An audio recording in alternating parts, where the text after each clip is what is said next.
Let's talk about dealing with mean girls, because mean girl syndrome is really real.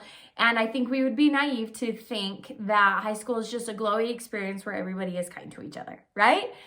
It's a jungle out there, but we want to be prepared with real skills and real tactics of how we handle mean girls, because I promise you, you're gonna brush up against some girls that don't like you and are mean to you. So what do? That's what we're going to talk about in this video. Mean girl syndrome, tragically, is really real. And it is something that I see as a high school teacher. It's something I see as a certified life coach for teens. And it is something that I think every single one of us have experienced. By the time we enter adulthood, we have experienced at least one person who, for one reason or another, did not like us and was throwing meanness and shade our way.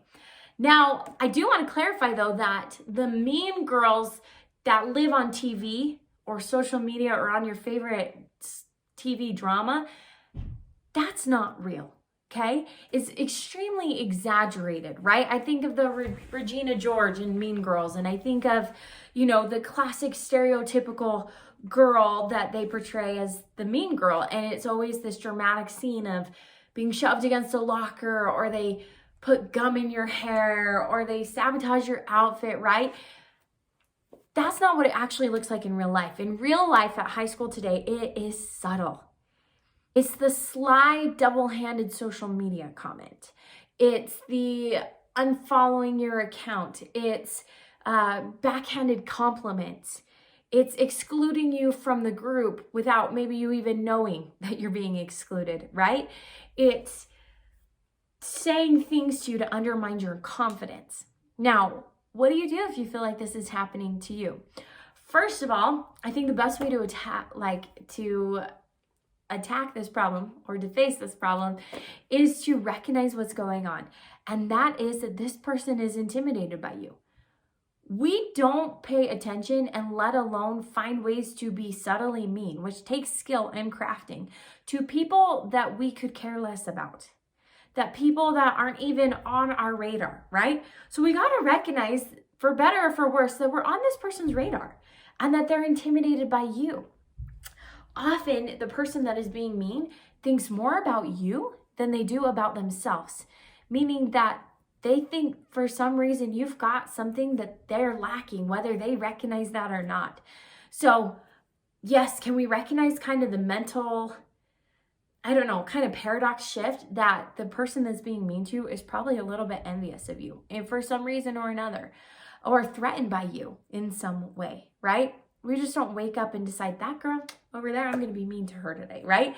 There's typically a history, a reason, and honestly, we should feel so bad for people that are mean because there's some hurt and some trauma. Now, I know I say that and it sounds like a lecture from your mom because you probably heard that before. So what do you actually do about it? So the first thing that you got to do is you have got to be a gatekeeper of your time and a gatekeeper of your friendships.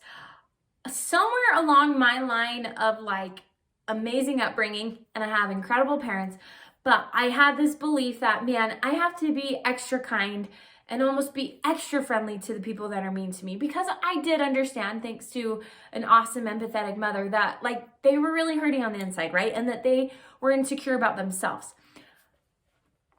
But that is not something that you have to subject yourself to.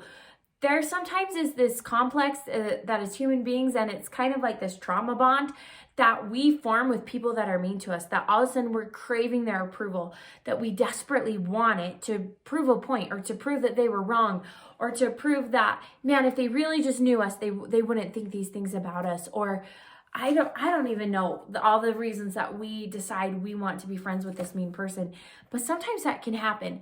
And I just want you to take a step back and say, I am the gatekeeper of my time, and I don't spend time with people that are mean to me. Whether it's subtle and very often, or whether it's just a feeling of I just don't think they like me, stop spending time with them. Stop giving them power and brain time, airtime in your head. We need to walk away and say, their loss for not getting to know me better. Their loss for thinking whatever they want to think about me. And I get that this takes a lot of confidence. This takes you seeing your own worth, which can be hard as a teenager, right? Because we're figuring out our self-esteem and it's quite a bit of a roller coaster.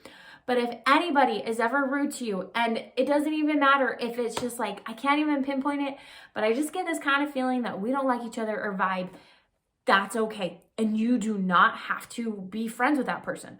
Are you going to be cordial and nice because we're all children of God? Absolutely, right? But we do not have to spend time with them.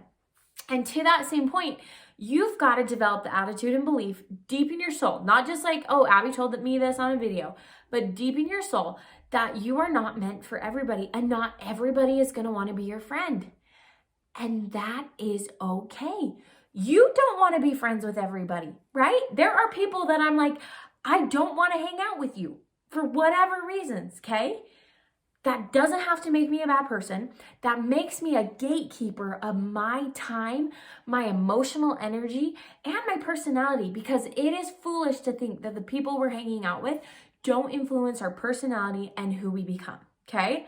So, dealing with mean girls, yes, we're going to realize the psychological things going on and feel bad for them, right? We can have empathy, but also we're going to step 10 miles away, right? We're going to be so far out of their grasp of being able to mess with your life and have air space in your head that it no longer becomes a problem, okay? And if you need more help with this or resources, please check out my Instagram. Please go check out my website, Abbi Winslow. I've got so many resources for teens on how to improve your self-esteem so you can get there to that level of, I'm not for everybody, and that's okay. Okay, so I hope this video helps you out, and I cannot wait to see you in my next one. Abbi J out.